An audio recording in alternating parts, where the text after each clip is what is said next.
So here's a question that you have so many ups and downs. So how you just deal with them? So it's a question from a guy. He's my friend. Friend का नाम होगा ना कुछ है. What's your name? Vikas. Okay. So Vikas here, it's important कि failures तो आएंगे, सबकी लाइफ में आते हैं. Everybody that you know, चाहे वो आपके घर में हो, आसपास हो, चाहे कोई आइडियल हो आपके, कोई फेमस पर्सनैलिटी हो, सब ने फेलियर देखी है लाइफ में, right? But the only difference between those people and वो लोग जो सक्सीड नहीं करे लाइफ में इज़ दैट उन्होंने कोशिश करना नहीं छोड़ा, right? So you will see failure obviously, but then you have to keep at it again and again and again. एक चाइनीज प्रोवर्ब है, फॉल 7 times, स्टैंड अप 8. 7 बार गिरते हो तो 8वीं बार उठ जाओ. So yeah keep trying, keep at it. Success का एक ही मंत्र है कि keep trying, keep at it again and again and again. Eventually you will definitely succeed. And then the other thing that's important to remember is कि जो भी मैंने पिछली बार किया उसमें मैंने क्या सही किया, क्या गलत किया, what are the things that I have to repeat, what are the things that I have to avoid. क्योंकि अगर हम लेसन नहीं ले रहे हैं हमारी फेलियर से, then there is no point, right? And what keeps you motivated, again ये पर्सनल है यार, सबकी लाइफ में अपना अलग अलग एंगल होता है. एवरीबडी, आपके सिबलिंग्स हो सकते हैं, आपके पेरेंट्स हो सकते हैं, आपके कुछ गोल्स हो सकते हैं लाइफ में. So you have to find that inspiration for yourself which has to be very personal. आपके बहुत पर्सनल चीज़ होनी चाहिए which will darkest times which will give you motivation to achieve something. Okay, तो एक सवाल ये है कि आपका आइडल कौन था और आपको कैसे उसने जो है इंस्पायर किया? So for me, again, this question always it's going to be my mother, because I was 11 when I lost my father, and I've seen her, उनके struggle days मैंने देखे हैं. I've seen her work very hard to give us the life, मुझे और मेरे छोटे भाई को जो उन्होंने लाइफ दी है.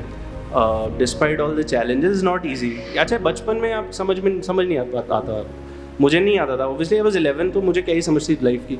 बट देन चीज़ें आपके दिमाग में, आपके जहन में कहीं रह तो जाती हैं. And then when you grow up, तब आपको रियलाइज़ होता है कि okay, these were the sacrifices that they have made. So my mum is my biggest inspiration, my idol. Okay, so motivated कैसे रहे आप? आपने जो भी चूज़ किया उसके लिए कि हाँ मैं ये कर लूँगा. पता नहीं यार, मतलब I got lucky also quite a few times. I got lucky कि मेरे से ज़्यादा टैलेंटेड लोग थे in the college, but I got campus placed. I got lucky कि Zomato was running a pilot project and then they decided to accept my performance in the interview or whatever. But then those are the things that were in my favor, लेकिन उनको use मैंने पूरा to the fullest किया. I got into ceasefire through campus, but then मैंने बहुत मेहनत करी फिर वहाँ जाके. मतलब 50 kilometers I used to go with the fire extinguisher to industrial areas in Gurgaon and all of that, and DLF और ये सारे upcoming sectors थे वहाँ पे. साइबर सिटी वहाँ नया खुला था तब 2013-14 में. So there were all these new companies that were establishing their corporate offices there. तो वहाँ पे स्पोकन इंग्लिश एंड थोड़ा सा अपने आप को प्रेजेंट कर पाना वर्कड इन माय फेवर. तो because generally people who do sales are मतलब वो अपने आप पे काम नहीं करते हैं, बिकॉज उनका काफ़ी लेन देन और उस तरीके का वो होता है, specially in the profile that I was in, which was safety solutions, fire extinguisher. So yeah, spoken English worked in my favor there. And एक चीज़ मैंने ज़रूर करी यार, जो आई थिंक हमको सबको करना चाहिए. एक लॉन्ग टर्म टारगेट, तो एक इवेंचुअल गोल होगा आपका, एक लॉन्ग टर्म टारगेट होगा जो आपने सेट किया है.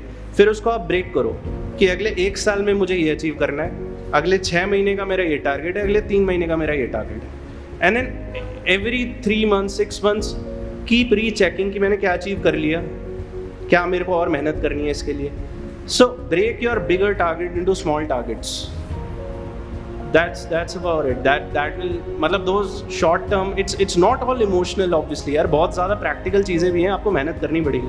तो emotions, all of that comes from your own inspiration, but then practicality comes in कि आपने गोल सेट किया है और आपने क्या मेहनत करी है उसको अचीव करने के लिए। अब अनरियलिस्टिक गोल आप सेट कर लो तो वो ऑब्वियसली आप अचीव नहीं करोगे, right? So you have to be smart about your goals also. आपको पता होना चाहिए कि आप कितने पानी में हो, आप क्या अचीव कर सकते हो, क्या नहीं कर सकते हो, what all you need to do. So yeah, and if you do all those things right, और if you never give up obviously, because ऐसा है ही नहीं कि आप फेलियर फेस नहीं करोगे, फेलियर फेस करोगे ही करोगे। आपने सब चीज़ें सही करी होगी तो भी कई बार ऐसा होगा that you might not succeed, but then at least तब ये सेटिस्फैक्शन होगा मन में कि यार at least I tried, I give my level best, and then use that as an inspiration to go again. या सो yeah, you have to keep yourself self motivated in craze time. Okay, so here's a question from my friend Devanshi, that how to study hard, मतलब कोई भी study की कुछ भी tips अगर आप देना चाहें तो। गलत इंसान से सवाल पूछ रहे हो आप Devanshi. I was not very good in study, मतलब I was okay, I was average, but I was not the smartest brightest kid, but at least मतलब मेरा ये सीन था यार। एंड देन अगेन जो अभी मैंने आई थिंक जस्ट अभी कहा, डू दैट राइट, बिकॉज पढ़ाई में तो आपको पता ही है कि आपको क्या अचीव करना है, आपको टाइम पीरियड पता है, आपको कितना पढ़ना है पता है, आपको सब पता है, तो जस्ट ब्रेक इट डाउन। पूरा कोर्स पढ़ना और सब तैयारी करना डिफिकल्ट लगेगा, लेकिन 2 चैप्टर पढ़ना तो ईजी लगेगा, राइट? सो एंड गोल देख लो and then break it down in months, weeks, and yeah do that. Scheduling is important.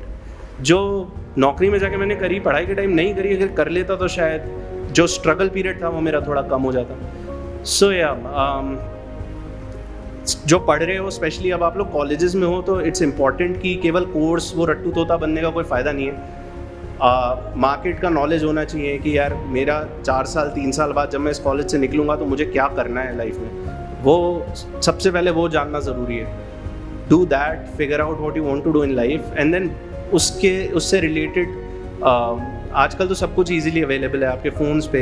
There are people who are, and then sir obviously इतने इनिशिएटिव्स स्टैब्लिश करते रहते हैं, so yeah you would get chances to do workshops and all of that also. So yeah, अपने goal के लिए काम करें and break it down, be disciplined about your studies. मज़े करो, बहुत ज़रूरी है, ये टाइम वापस नहीं आएगा लाइफ का, लेकिन कि बैलेंस होना चाहिए दोनों चीज़ों में। You have to be balanced. If you do that with planning, तो आप बिना प्लान के जो 6 घंटे में करते हो, अगर प्लान करके करोगे तो 3 घंटे की पढ़ाई में आप अचीव कर सकते हो। तो अगर आप अपने साल का अगर आधा घंटा 1 घंटा प्लानिंग में लगाओ तो I think that makes more sense. Okay, here's a question also from my classmate Divya. She is asking कि डिस्ट्रक्शंस आपकी लाइफ में भी काफ़ी आए हैं, तो आप उस चीज़ से कैसे ओवरकम हुए हैं? Okay, so I am a workaholic यार, तो that worked in my favor. मेरी लाइफ में मतलब पर्सनली भी लाइक कभी अगर इस तरह की कोई चीज़ आती तो मैं अपना सारा अटेंशन काम पे डाल देता था, एंड देन या दैट्स हाउ आई मैनेज्ड। सब के लिए पॉसिबल नहीं होता ऑब्वियसली, सो उस टाइम पे ज़रूरी है कि वो चीज़ें करो जो कि आपको अच्छी लगती हैं। So you are not feeling very good, stop thinking about those things. हम लोग स्ट्रेस करने लग जाते हैं उसी एक चीज़ के पीछे, जो चीज़ अब हमारे कंट्रोल में तो है नहीं।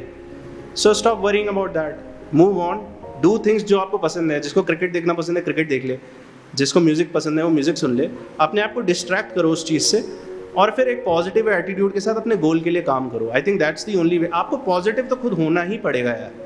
There is so much negativity in life, हर चीज़ में आप you have to surround yourself with positive people, and खुद काम करना पड़ेगा। हम ये सोचते रहें कि यार सिचुएशंस मेरे फेवर में नहीं है, मेरे फेवर में नहीं है, तो वो उसका वेट अगर करोगे सिचुएशंस आपके फेवर में होने का, तब तक अगर गाड़ी निकल गई then you will regret it.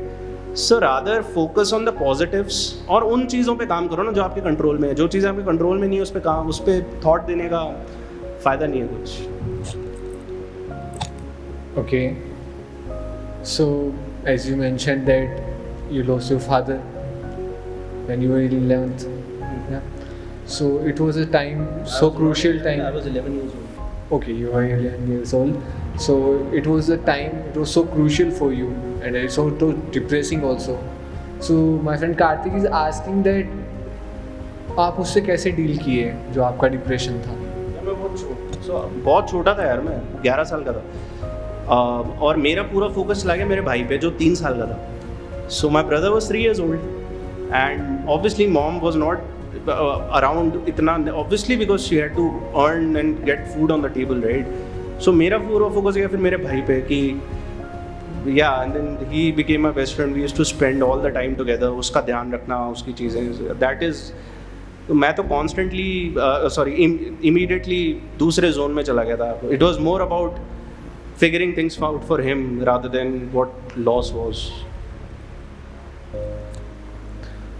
तो एक सवाल ये है कि आपने आफ्टर 12th के बाद मतलब काफ़ी ऐसे काफ़ी माइंड में आता है कि ये भी कर लूँ, वो भी कर लूँ, आर्ट्स में चला जाऊँ, कॉमर्स में चला जाऊँ. तो आपने उस वक्त एक डिसीजन लिया कि नहीं मैथ साइंस में ही जाना है 10th के बाद में, और 12th के बाद में आपने लिया कि नहीं बीटेक में ही जाना है. तो उसमें आपके जितने भी कन्फ्यूजन्स आए आपने उस चीज़ से कैसे डील किया? ओके, सो आफ्टर 10th मुझे कॉमर्स लेना था क्योंकि आर्ट्स था नहीं यहाँ पे, मेरे को साइंस लेना पड़ा because peer pressure. And then मेरे को इंजीनियरिंग तो बिल्कुल भी नहीं करनी थी, but I ended up doing it because peer pressure. और ऐसे कई लोगों की कहानी है. बट देन मैं कुछ कंप्लेंट नहीं कर रहा हूँ बिकॉज मुझे ये भी तो नहीं पता था कि मुझे लाइफ में करना क्या है. अगर मेरा ये क्लियर होता, फोकस तो मैं कोई स्टैंड भी लेता या कोई लड़ाई लड़ता भी.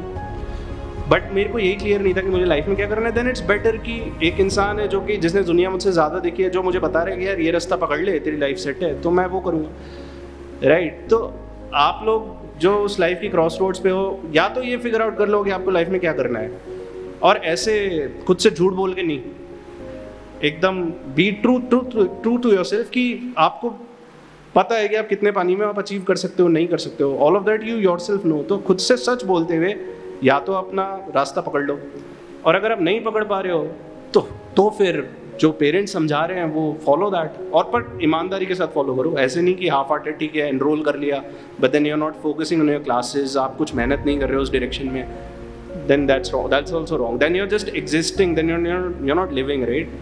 उसको मतलब नहीं है सुबह 9 बजे कॉलेज आके 4 बजे जाके कुछ नहीं करके क्या फ़ायदा है ऐसी लाइफ. 4 साल कहाँ निकल जाएंगे पता भी नहीं चलेगा, right? And then after that 4 years आप वहीं खड़े हो गए जहाँ आप 12th के बाद खड़े थे. तो ये 4 साल को यूटिलाइज करो, ये 3 साल whatever your tenure is, utilise that time to figure out कि ज़िंदगी में करना क्या है. चलो आपको ये भी सिचुएशन है कि कई लोगों को पता है कि मुझे जिस कोर्स में वो करना ही नहीं है, ठीक है, कोई बात नहीं, ये फिगर आउट कर लो लाइफ में क्या करना है. यहाँ एटलीस्ट बेयर मिनिमम उतना तो लिया हो. अब आ गए इस कोर्स में और कोई ऑप्शन है नहीं, तो एटलीस्ट उतना तो लिया हो कि इंटरव्यू टेबल तक पहुँचने का जुगाड़ हो जाए, तो एटलीस्ट उतना तो पढ़ लो. बट लेकिन ये टाइम उस चीज़ के लिए यूटिलाइज करो, फिगर आउट करो कि तुम्हें ज़िंदगी में करना क्या है, और the moment you are out with that degree start working towards that aim. Okay, तो एक सवाल ये है कि how to be a good listener. How to be a good listener.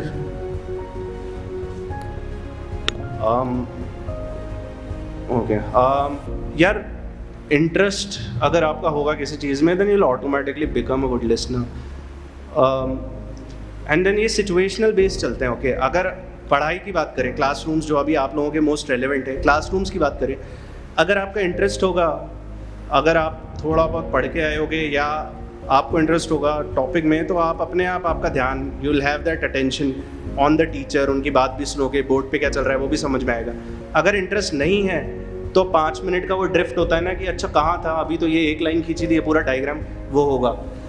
Interest और टॉपिक्स तो सारे पढ़ने पड़ेंगे. होता है 6 के 6 सब्जेक्ट सारे तो पसंद होते नहीं है, कुछ सब्जेक्ट्स ऐसे भी होते हैं जो यार नहीं पसंद है, तो उसके लिए ये करो कि थोड़ा सा पढ़ के चले जाओ, तो इंटरेस्ट अपने आप आने लग जाएगा क्लास में. That's one way. करियर की बात करूँ तो ऑब्वियसली अगर मैं उस प्रोजेक्ट में इन्वॉल्व हूँ और मुझे I am invested in the success of that project, then I definitely listen to whatever is being talked about. अभी की बात कर लो, अगर किसी को अपना फ्यूचर सुधारने में इंटरेस्ट है तो सुन रहा होगा वो, नहीं तो फ़ोन पे लगा होगा. So yeah if you are interested in figuring things out then you listen, and if you listen तो अपने आप चीज़ें समझ में आ ही जाती है. गुड लिसनर बनने का एक ही तरीका है, you pique your interest, whatever piques your interest you listen to it. So one more question कि रीडिंग स्किल्स जो हैं वो कितनी इम्पोर्टेंट है, अगर आप कुछ बताना चाहें इसके बारे में. किसके लिए इम्पोर्टेंट? जो भी कोर्स ये कर रहे हैं इनमें क्वेश्चन है,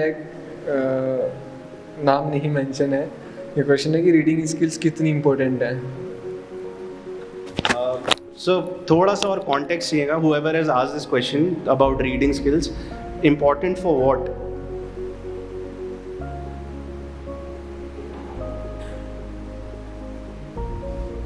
Somebody has asked this question about reading skills. If you could just give me a little book. Message आएगा. It's okay यार, मतलब just say it out loud, I think. Actually question ये है कि रीडिंग स्किल्स स्टडीज़ में, चाहे कोई सा भी सब्जेक्ट हो, उसके लिए रीडिंग स्किल्स कितनी इंपॉर्टेंट हैं? यार ओके, तो स्टडीज़ तो इज़ कम्प्लीटली डिफरेंट, राइट? उसमें तो आपको क्या अंडरस्टैंडिंग आपकी क्या है, आपको कितना समझ में आ रहा है, that's what matters. I don't know reading कितना इंपॉर्टेंट है कितना नहीं है. अगर आप कोई टेक्निकल कोर्स को बिलोंग करते हो तो रीडिंग स्किल्स हो नहीं हो, अगर आपको फॉर्मूलाज और कॉन्सेप्ट्स क्लियर हैं then it's fine. So again, but अगर आप आर्ट्स में हो या इस तरीके के किसी सब्जेक्ट में हो जहाँ पे you have to have a good command on the language, then obviously you need reading skills. And then there are certain ways of doing it. अपने इंटरेस्ट की किताब, मतलब ठीक है, टू स्टार्ट कोई ज़रूरी नहीं कि आप कोर्स की पढ़ाई करो. अगर आपको फिक्शन पसंद है, जैसे मेरे को फिक्शन पसंद है तो I use to read fiction. Fiction पसंद है, फिक्शन पढ़ लो. किसी को जीवनी पढ़नी है, ऑटोबायोग्राफीज पढ़नी है, इन चीज़ों में इंटरेस्ट है तो वो पढ़े. बट इस तरह की बुक्स पढ़ोगे तो एक तो आपकी नॉलेज बढ़ेगी और आप अपने आप आपकी वोकैबुलरी इंक्रीज होती जाएगी, आपकी नॉलेज बढ़ेगी, vocabulary, reading skills, all of that, all of those things go hand in hand. But या कोई ज़रूरी नहीं है यार, इतनी बुक्स हैं. बुक्स के नाम से हम थोड़ा कतराते इसलिए भी हैं क्योंकि हम सोचते हैं कि एक तरह की बुक्स है. हर तरीके की किताबें हैं. There are books on humour, there are books on fiction, there are books about inspiration, there are so many books out there. अपना कैटेगरी खुद चूज़ करोगे तो अपने आप इंटरेस्ट आएगा पढ़ने में. And once you start doing that, reading skills will improve on their own. Anik मेरा दोस्त है, उसने एक सवाल पूछा है कि आपका जो फ्रेंड सर्कल था उसमें से कितने थे जो सपोर्टिव थे, कितने वो थे कि चल भाई आज तो पार्टी करने चलते हैं, और तो कौन सा था जिसने आपको सपोर्ट किया, जिसको आप आज भी थैंकफुल मानते हो अपने? तो यार मैं भी कोई बहुत स्टूडियस तो था नहीं इन स्कूल, इन कॉलेज. ऐसा नहीं है कि मैं बिल्कुल एकदम स्कॉलर टाइप का था. But I was sincere. I was not, मैं बदतमीज़ भी नहीं था बट मैं इतना स्टूडियस भी नहीं था. I was sincere. मुझे पता था कि मेरे को कौन सी क्लास लेनी ज़रूरी है, कौन सा टॉपिक छोड़ दूंगा तो बैंड बजेगी और कौन सा टॉपिक छोड़ सकता हूँ, ऑल ऑफ दैट. सो हर तरीके के दोस्त होते हैं यार. You have good friends, you have bad friends in life. It's important to figure out कि कौन से वो दोस्त हैं जो आपका भला चाह रहे हैं और कौन से वो दोस्त हैं जो जेन्युइनली चाह रहे हैं कि आपका नुकसान हो. और ये होता है, हम सबके साथ होता है. एक पॉइंट के बाद, स्पेशली कॉलेज से आई थिंक ये स्टार्ट हो जाता है, एक पॉइंट के बाद हर तरीके के लोग मिलने लग जाते हैं. ऐसे लोग भी मिलेंगे जो आपको लगता है आपके दोस्त हैं बट आपका नुकसान करेंगे. तो सेल्फ अवेयरनेस ज़रूरी है. आपको हर समय पता होना चाहिए कि यार मेरा क्या अच्छा हो रहा है, क्या बुरा हो रहा है. बंक्स वंक्स तो ये last time around also I share this. So this happened with me. I was in electronics, तो मेरे 120 बच्चे थे क्लास में, 60 kids in my batch, and then all my friends were in electrical, and there were a total of 12 people. 12 लोगों का batch था वो पूरा. तो 12 लोगों के बैच में मास बंक अगर लग गया तो लग गया, फिर क्लास कहाँ होनी है. फिर 60 लोगों की क्लास थोड़ी छूटने वाली. तो आ जाते थे अपने मंक वंक करके चलो. बट देन उस टाइम मुझे पता होना चाहिए यार कि मेरे को ये क्लास इंपॉर्टेंट है लेनी या नहीं है, whatever the scene is. And yeah those are friends for life. ऐसा नहीं है कि उन दोस्तों ने मेरा कोई नुकसान किया है. आज उनमें से एक RAS है, एक का अपना अच्छा बिजनेस है, एक DMRC में है. So everybody has achieved something in their life.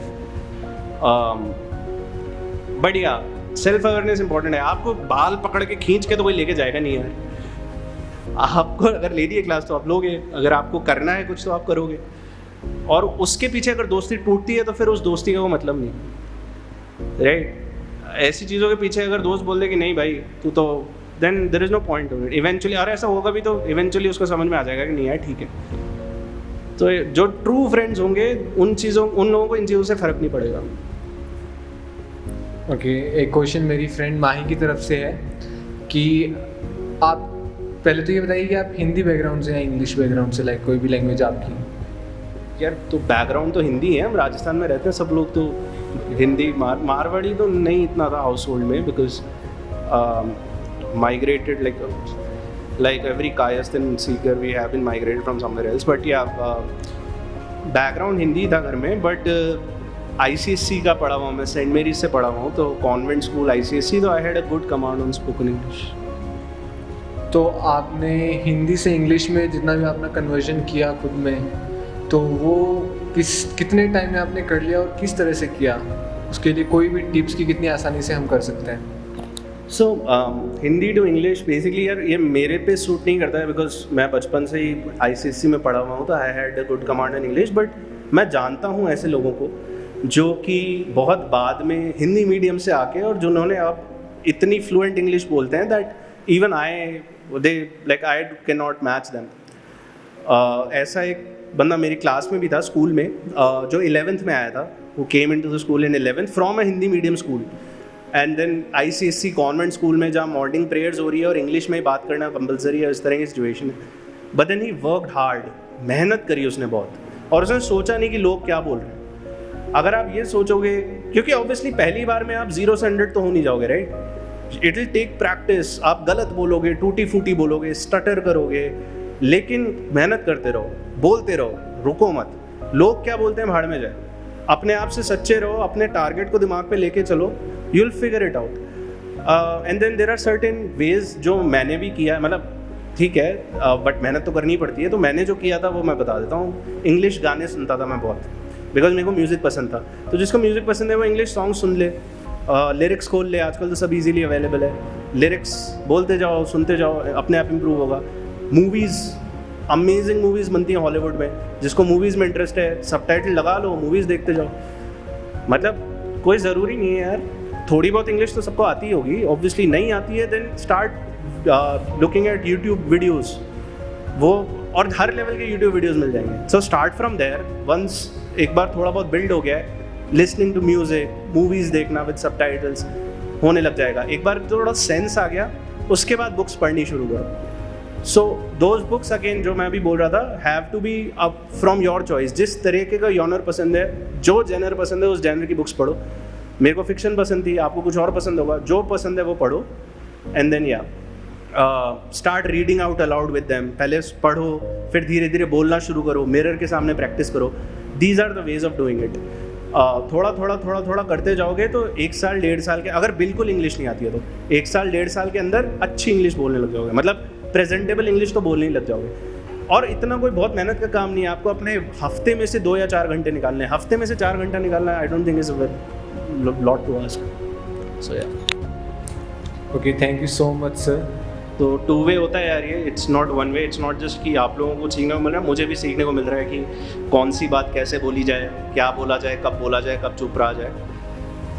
So yeah thank you for that. It was an experience and work hard यार. मतलब एक चीज़ that I leave you with is to work smart and work hard. उसका कोई substitute नहीं है life में. Hard work का लाइफ में कोई सब्सटीट्यूट नहीं है. If you work hard and smart, because आपको स्मार्ट डिसीजंस लेने पड़ेंगे, बिकॉज आज कंपटीशन इतना है.